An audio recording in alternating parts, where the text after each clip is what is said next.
Alors, je me permets de faire une nouvelle vidéo sur ce pasteur. Alors ici, c'est sur une de ses toutes dernières vidéos qu'il vient de poster, où il dénonce des faux prophètes. Je suis d'accord qu'il y a des faux prophètes, d'ailleurs lui-même en est un. Donc, ce n'est pas là-dessus que je vais commenter, mais sur ses paroles, sur la notion du salut. Et nous allons voir si ces paroles sont conformes à la parole de Dieu. Nous allons voir si ces paroles sont conformes à ce que le Fils a accompli. Alors, écoutons les paroles de ce pasteur. Nous allons être surpris de voir qu'il y a beaucoup de gens qui vont être sauvés, certes, sauvés au travers des flammes, certes, sauvés avec toute une perte de récompense. Alors déjà ici, frères et sœurs, il faudra m'expliquer ce que ce pasteur entend par toute une perte de récompense. Dieu va nous donner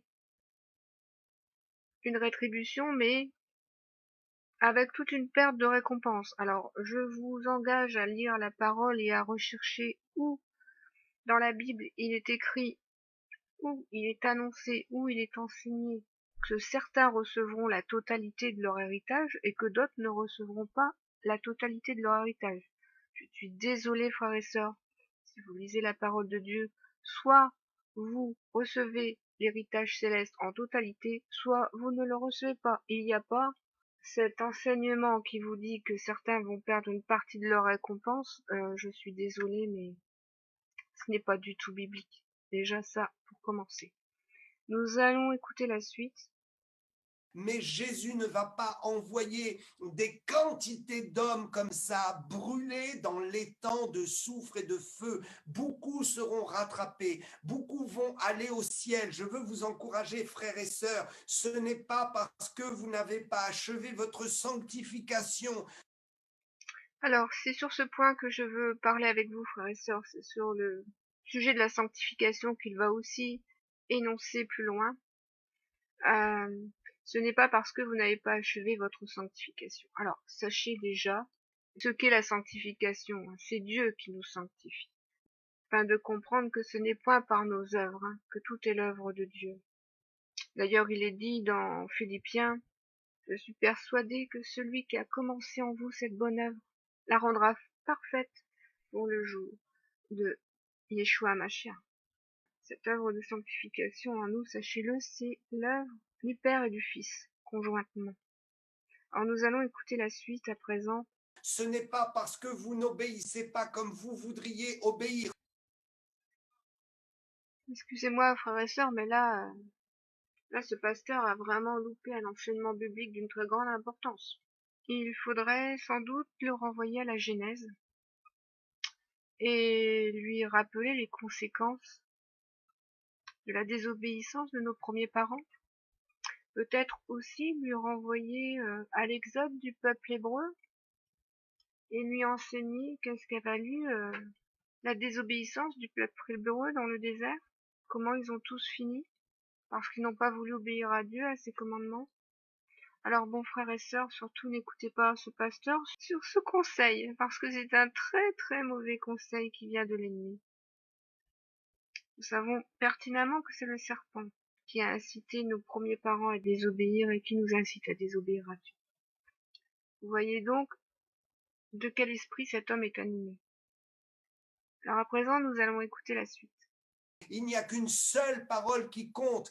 Quiconque acceptera le Seigneur Jésus, quiconque ne rejettera pas le Fils de Dieu aura la vie éternelle.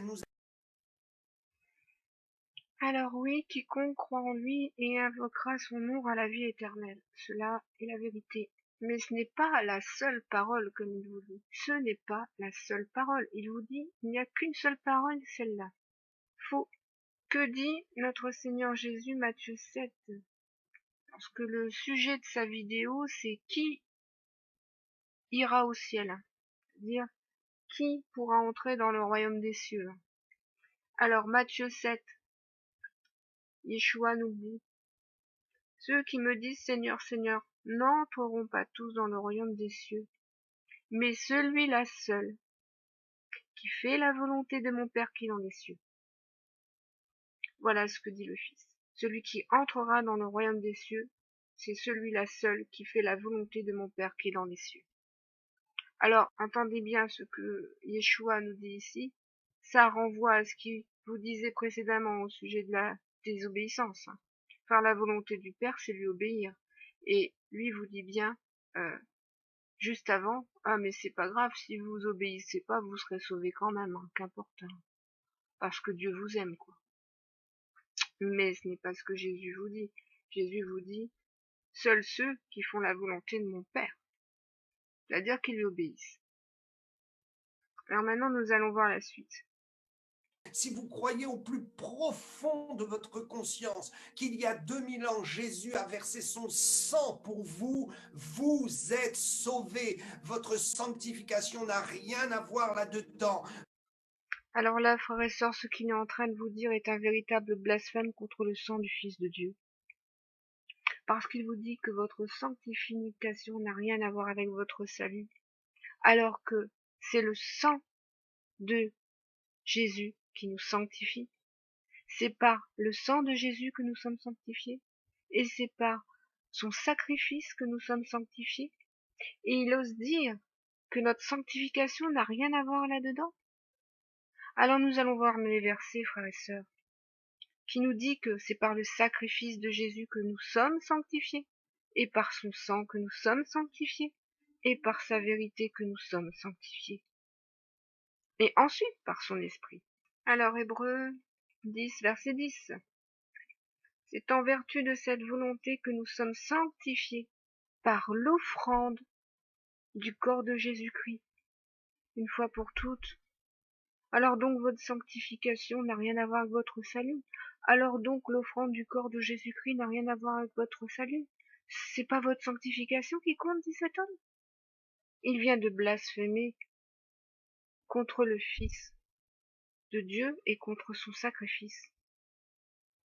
Parce qu'il est dit ensuite que Yeshua nous a sanctifiés par son sang, Hébreux 13, 12.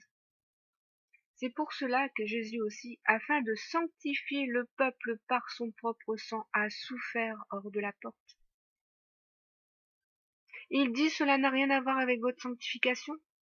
Votre salut n'a rien à voir avec la sanctification. Ah bon?